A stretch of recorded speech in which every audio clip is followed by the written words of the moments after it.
So joining us now to unpack the budget speech as delivered by Finance Minister Pravin Gordhan and what subsequently transpired thereafter is from the Black Business Council, the Secretary General, Mr. George Sebolela. Thanks so much for joining us, George.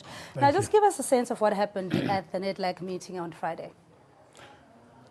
Look, just like any other EXCO meeting in Nedlac, the minister would be invited and his team really to present the budget, for example, in this case, Pravin. And we will be given the opportunity to present our response in terms of the minister's presentation.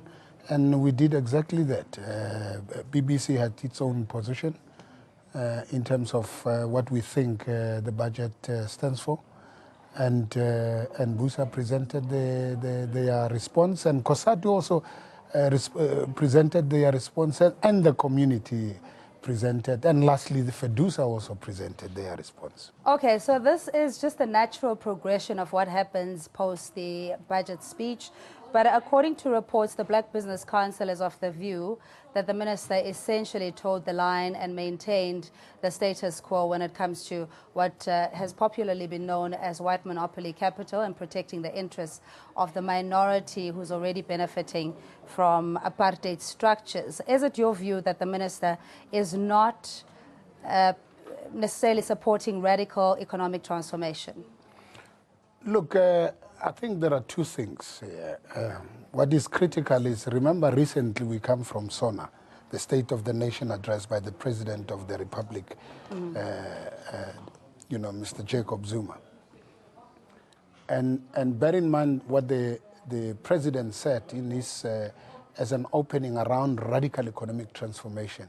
He said it is about time that we focus on changing the economy or radically changing the status of the economy in terms of systems, in terms of structure, in terms of management, in terms of control, to ensure that it benefits those that have been previously disadvantaged. And he mentioned specifically to say African, we understood as black and women in particular.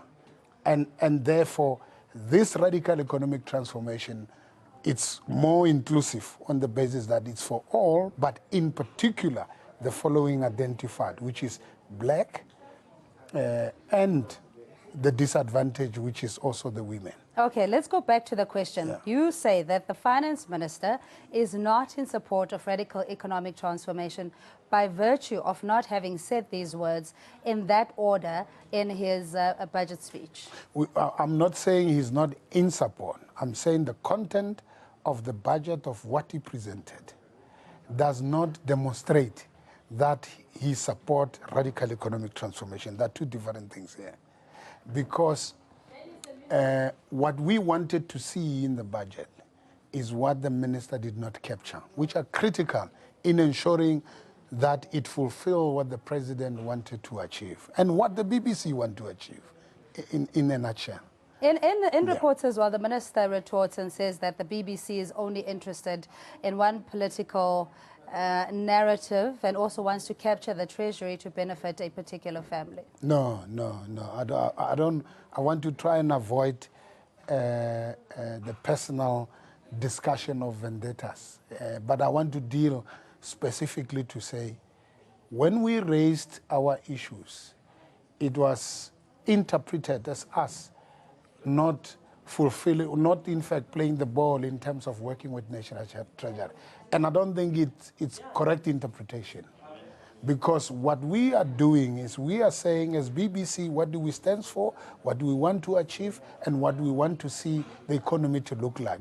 Bear in mind the opening speech of the Minister of Finance. He was saying only 90% of the economy is only controlled by 10% of the population of this country. So you have only this small 10% that control 90% of the economy. Now, what we did not see on the speech is radically, as the president says, how do you then transform the economy to ensure that the previously disadvantaged participates? That's what we did not see.